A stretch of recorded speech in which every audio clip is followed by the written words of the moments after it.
Alright guys, so after having a couple of comments about the clicky on this light, I actually experienced a problem myself. When I got the light, it wasn't really smooth, but it wasn't horrible. But after having used the light for a while, I thought I could feel the grime that everyone else was saying. And then I thought, well, maybe it's all in my head. My buddy bought the same light a couple of weeks ago. Of course, I tried his Tailcap. It wasn't perfect, but it didn't feel as gritty as mine did. So I thought, well, maybe it's dirty or, you know, whatever. I'm going to show you what I did with my light and how I fixed it. It may not be for you, it may not be for everyone, but I kind of like to tinker with gadgets, and I sure as hell didn't want to send my light back to the manufacturer and then have it be gone, I don't know, a handful of weeks or something like that.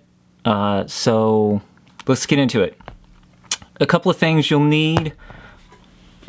You'll need something to grip your cap threads with, and then you'll want something to hold on to the outside so that you don't damage the copper.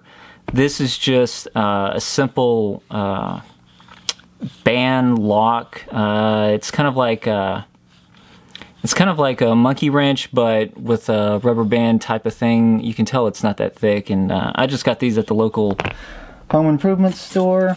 And you'll need a pair of pliers. I happen to be using my Gerber multi-tool because that's what I've got with me most days. And that's about it. Alright, and you've got a small O-ring right here, so go ahead and pop that off. I actually couldn't do this myself because I don't have any fingernails, so I just got a small pair of tweezers. And be careful not to damage your O-ring. I mean, I'm sure you can find another one. I'm sure you can find another one, but just take care of your stuff. Okay, remove the pocket clip. And then for the rest of this video, let's do this under the giant magnifying glass.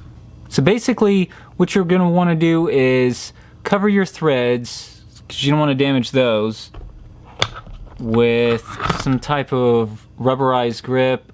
You can use this type of stuff. This is like the stuff that you line your drawers with, or you can use a piece of leather, just whatever you want to use.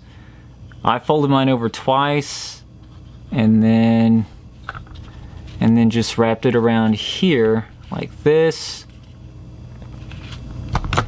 And then take your pliers and hold it in place. I would say hold it snug, but don't squeeze it, because you definitely don't want to damage your threads.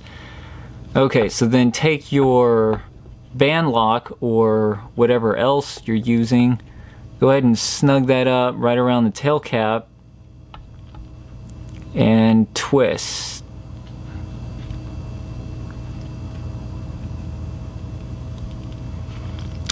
And guys, I can't stress this enough, make sure you go slow.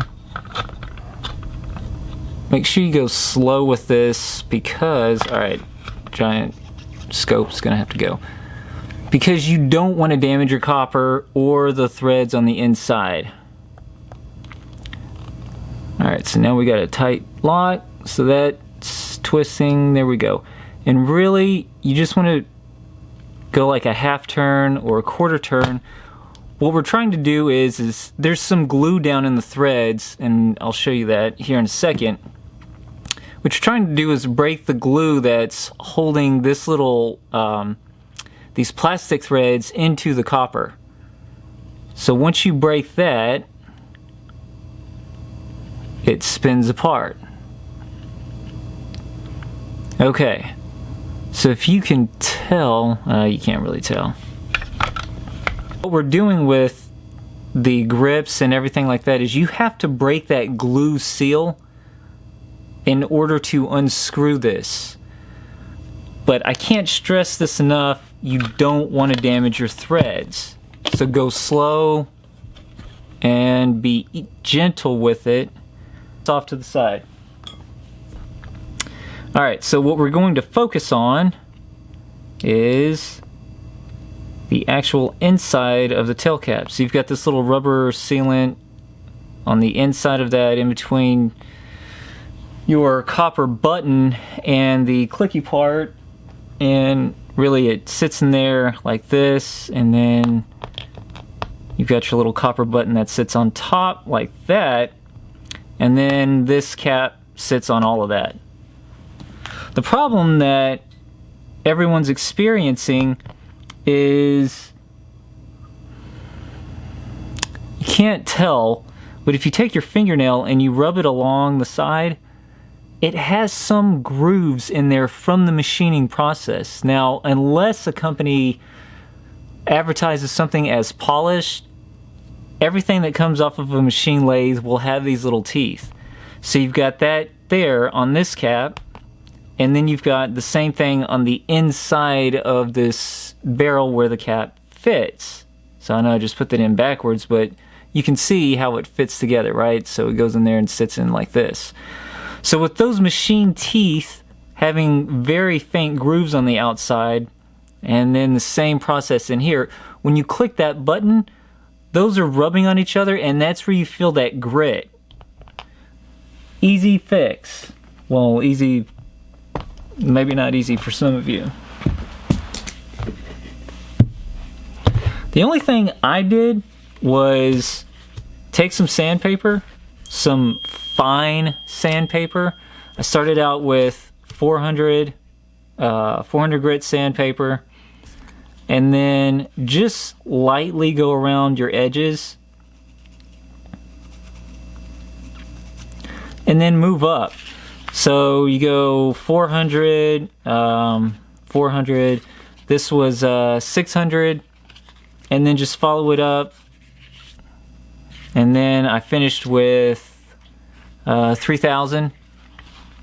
That's what I had lying around. And really, it's personal preference, but the more time you spend, obviously, the smoother it will be. So then the process is the same for the inside. Just fold up your paper, run it along the inside ridge, and again, like anything else, you want to make sure you just don't go in a circle. You make sure that you go through the cap, because you don't want to wear a spot where you're sanding. Just, again, guys, don't be stupid about it. Just, you know, if you've sanded anything before, it's just like everything else. Alright, so you could obviously take this as far into sanding as you want, 5,000 grit, whatever. I stopped at 3,000 because it felt pretty smooth to me. If you wanted to, and again, it's all personal preference, after you do your initial sanding, you could throw on something like mother's polish, put that on a Dremel, and then polish just the inside rim of this, and then polish the outside. I didn't, because I didn't feel it needed to be that smooth. I wasn't looking for a high gloss polish. But, you know, anything like mother's polish or Flitz polish, whatever you've got around, it'll work fine. But that was it. That's how I fixed mine. Mine feels smooth. It works. It didn't affect anything with the light performance. And then to put it back together, it is everything we just did, but in reverse. So, real quick, throw your cap in, put your little rubber button safety cover, whatever you want to call that.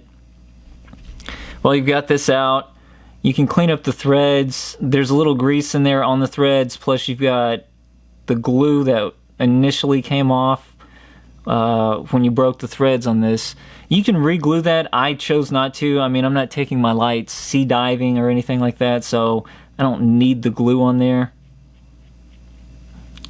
Alright, so there's that. And make sure before you put your O-ring back on that your clip, your pocket clip, is on there, because if you put your O-ring on there's a little lip where the O-ring sits, and you won't be able to get your clip on past that. So your clip has to go on first, and then your O-ring to follow. But it works. I still love the light.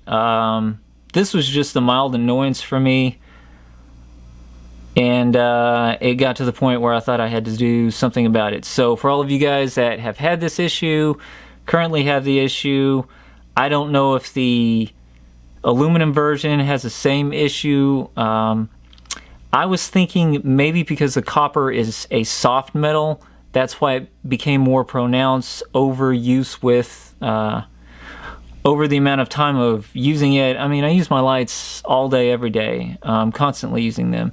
That's all I've got. I hope this was useful. Thanks for watching.